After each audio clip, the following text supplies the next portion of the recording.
No,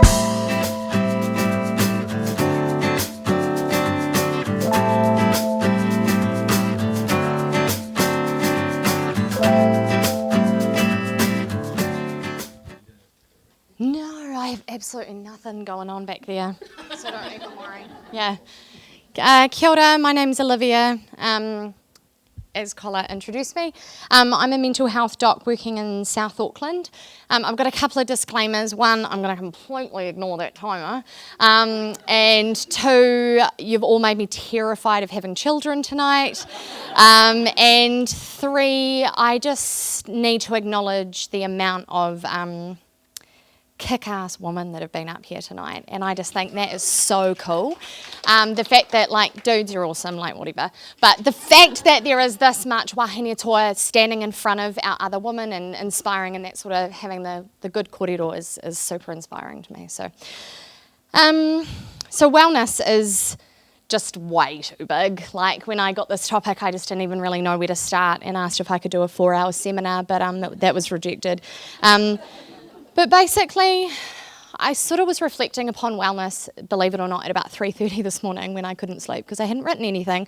And I think wellness to me, and bear with this because it's a very new analogy, so it could go very badly, but I think wellness to me and my whānau and my patients is a pohutukawa tree. In that a pohutukawa tree has underground roots, and that is your childhood, your genetics, the things that keep you stable and prepare you for life.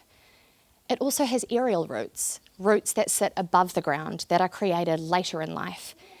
And that is kind of the key to my kōrero today and the kaupapa of the Smile Initiative. In order for a pohutukawa tree to bloom in such a magnificent way as it does, all of these parts need to play a role, basically.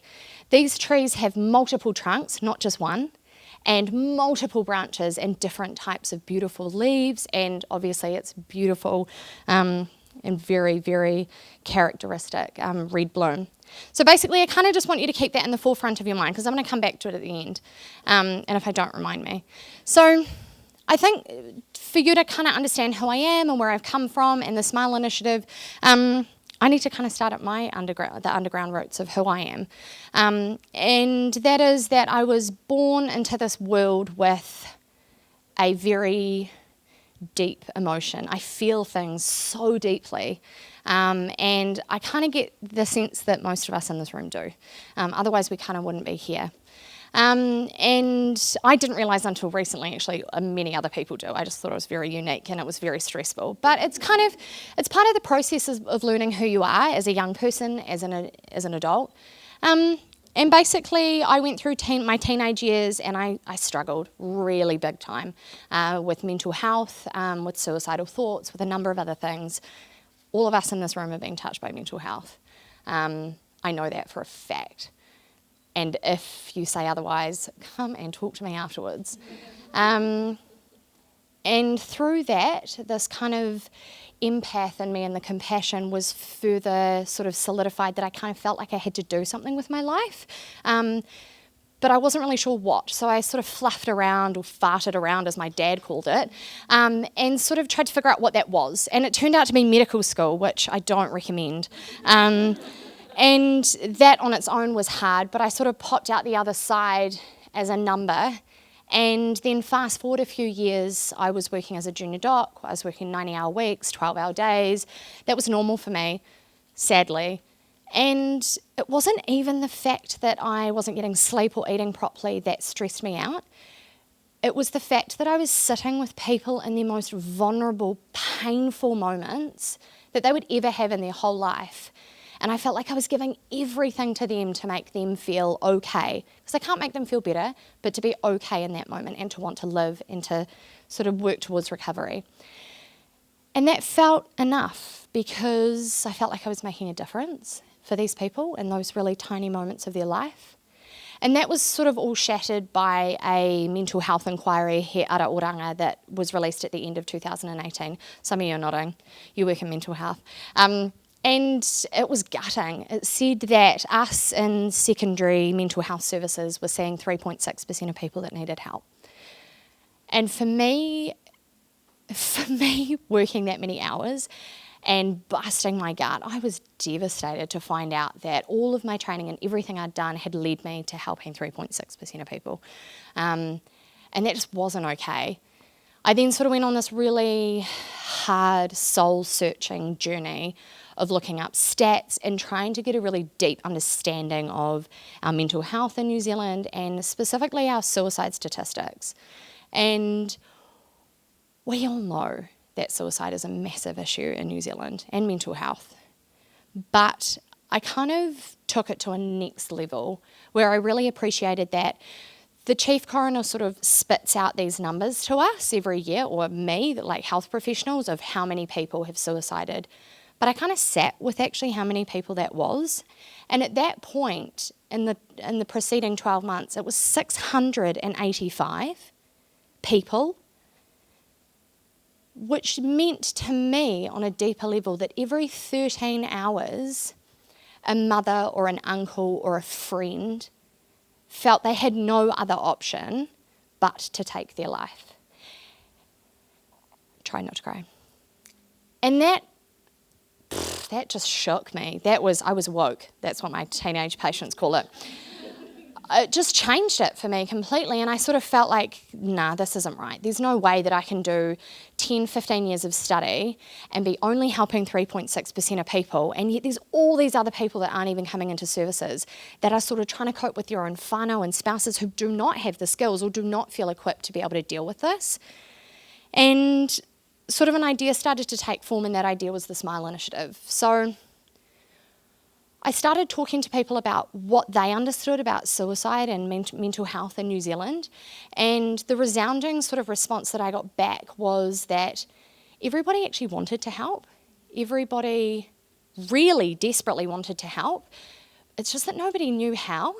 We were all sort of in this really strange limbo of wanting to help but sort of not knowing what was sensitive and what was okay to talk about.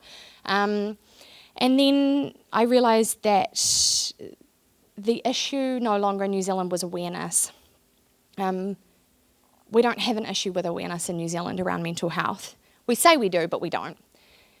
We are all extremely aware. Everybody in this room knows that we have an epidemic. But the issue was education.